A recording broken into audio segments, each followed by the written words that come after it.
यही पशु प्रवृत्ति है कि आप ही चरे, वही मनुष्य है कि जो मनुष्य के लिए मरे। ये लाइनें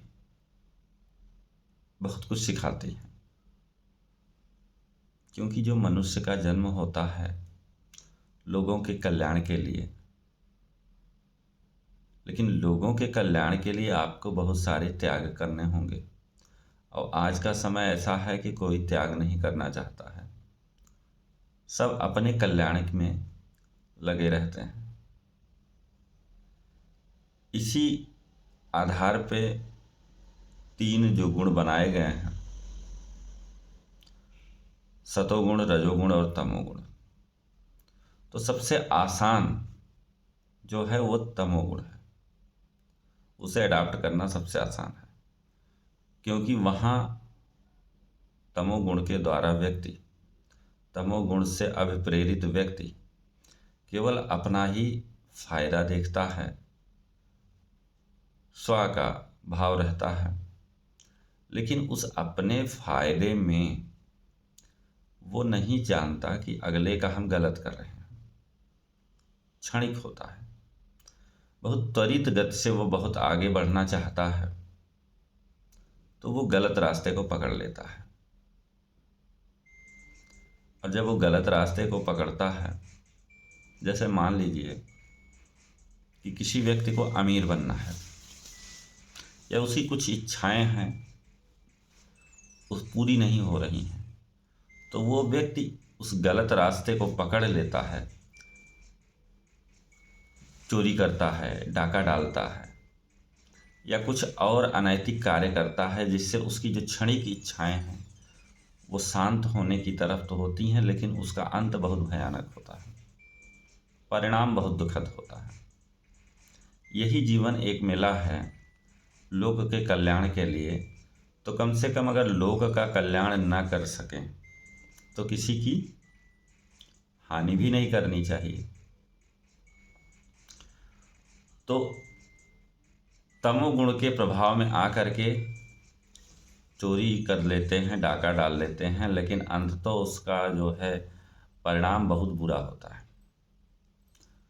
दूसरा जो गुण है रजोगुण, ऐसे इस गुण के प्रभाव में आने वाले व्यक्ति वो बहुत मेहनती होते हैं। उनके जीवन का एक ही उद्देश्य होता है कि अपना कल्याण, मेहनत करके अपना कल्याण, बहुत मेहनती होते हैं। वो सारी भौतिक चीज़ें प्राप्त करना चाहते हैं, वो सारे राजसी ठाट बाट उनके जीवन का एकमात्र उद्देश्य होता है उन सारी चीज़ों को प्राप्त करना। बहुत मेहनती होते हैं, बहुत मेहनत करते हैं उन सारी चीज़ों को प्राप्त करने के लिए। एक बार सफल होते हैं, दो बार असफल होते हैं, लेकिन वो लगातार उसी को प्राप्त करने के लिए लगातार जुटे होते हैं। रजोगुण मतलब राजसी, राजस्व, रजस। तो जितनी भी भौतिकवादी चीज़ें हैं उनको प्राप्त, उसके जीवन का एकमात्र उद्देश्य ही हो जाता है कि वो सारी चीज़ों को प्राप्त करना चाहता है। और उन सारी चीज़ों को प्राप्त करने के लिए वो जितनी मेहनत करना है वो करने के लिए तैयार भी रहता है। अहित नहीं करना, तो ये तो दूसरे तरीके के व्यक्ति हो गए। लेकिन जो मनुष्य इस दुनिया का सबसे बुद्धिमान प्राणी है, उसको कल्याणार्थ कुछ काम करने चाहिए अपने अलावा, तो वो सारी भावनाएं आती हैं सतोगुण के तहत। सतोगुण से अभिप्रेरित व्यक्ति के जीवन का एकमात्र उद्देश्य होता है लोक का कल्याण। ये रास्ता बड़ा कठिन होता है। सबसे आसान तमोगुण का होता है, आपको पैसे की ज़रूरत है, किसी की चुरा लो, डाका डाल लो, लेकिन उसका अंत बहुत बुरा होता है। उससे कठिन होता है रजोगुण से अभिप्रेरित व्यक्ति, क्योंकि वो अपनी इच्छाओं को पूरी करने के लिए वो बहुत मेहनत करता है, और मेहनत करके उन सारी इच्छाओं को पूरी करता है, उन सारी भौतिकवादी चीज़ों को प्राप्त करता है।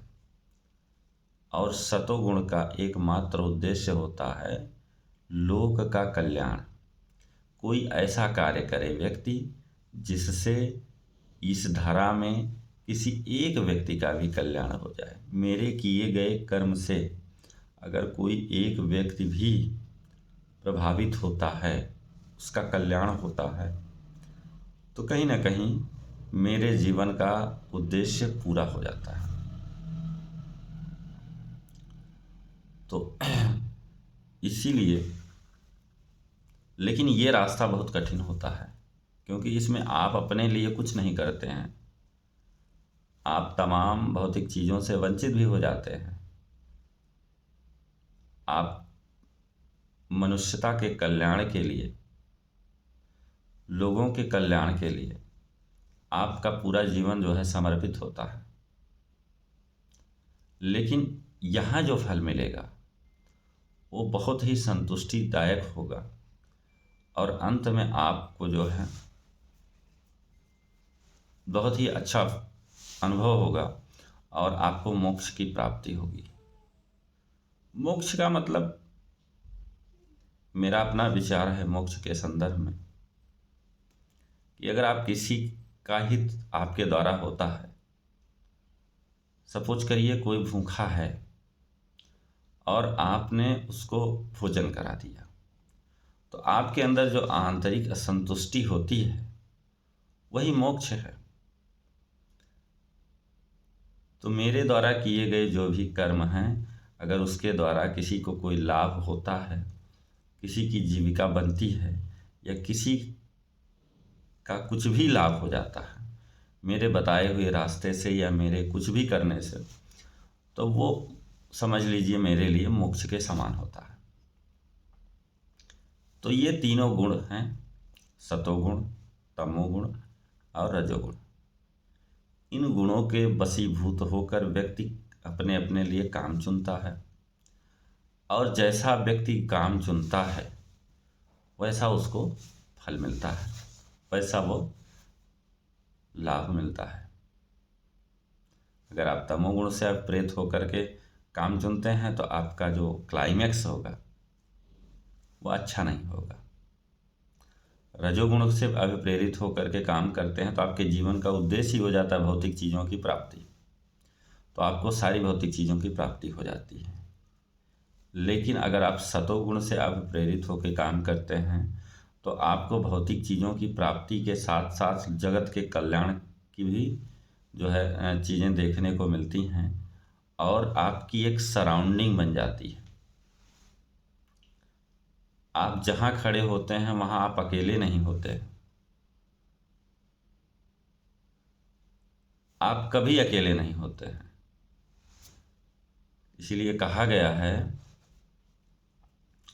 कि विद्वत्तम चा नृपवत्तम चा नयो तुल्य कदाचन, स्वदेशे पूज्यते राजा विद्वान सर्वत्र पूज्यते।